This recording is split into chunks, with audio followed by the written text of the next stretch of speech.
We're all familiar with software as a service, right?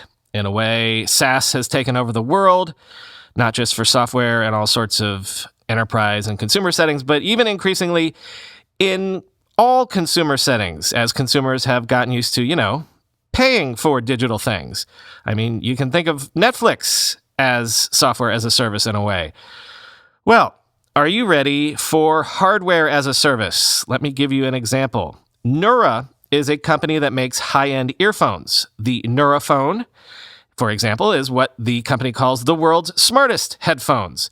You can buy the Neuraphones today for $399, or if you pay $99.99 up front and subscribe to pay $9.99 a month, you can also own the Neuraphone. This is not rent to own. This is subscribe to use. As long as you keep paying, you can get a new Neuraphone device every 24 months. You can get the over-the-air software updates that keep the device improving and, keep the device working, because if you stop paying, the device shuts off.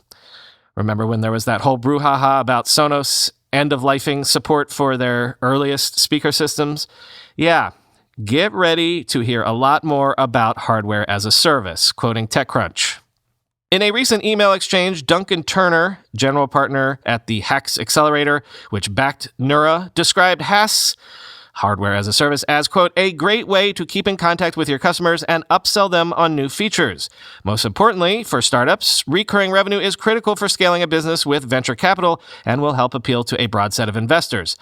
HaaS also often has a low churn, as easier to put onto long-term contracts, end quote. The upside to consumers is clear. You don't pay for everything all up front, and you're freer to experiment with new devices in ways you wouldn't have been otherwise. This is especially important in a world where brick-and-mortar experience is increasingly rare, even before retail ground to a halt, courtesy of COVID-19. There's also a clear appeal for those who are inclined to frequently upgrade devices. Quote, if it's providing continuous value, then it should be worth paying for.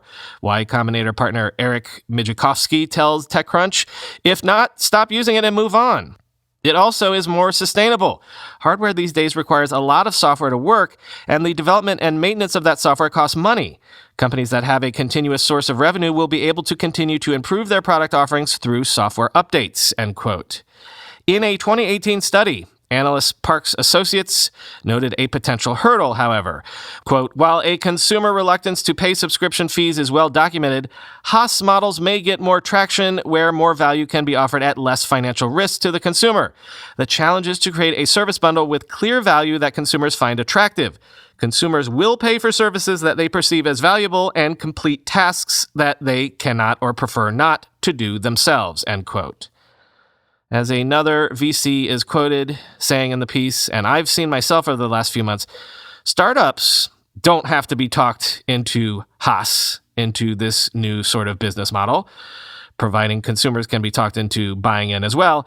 If there is a new hotness right now in startup pitches at the moment, it is basically subscription, but for X. That's sort of the new Uber, but for X. And it's easy to see why this is so attractive to startups. We've spoken endlessly before about how reliable and easily anticipatable revenue is provided by subscriptions. But also, if you have a subscription business, consider that you could achieve scale not at the end of some years-long slog through the dark valley of losing money.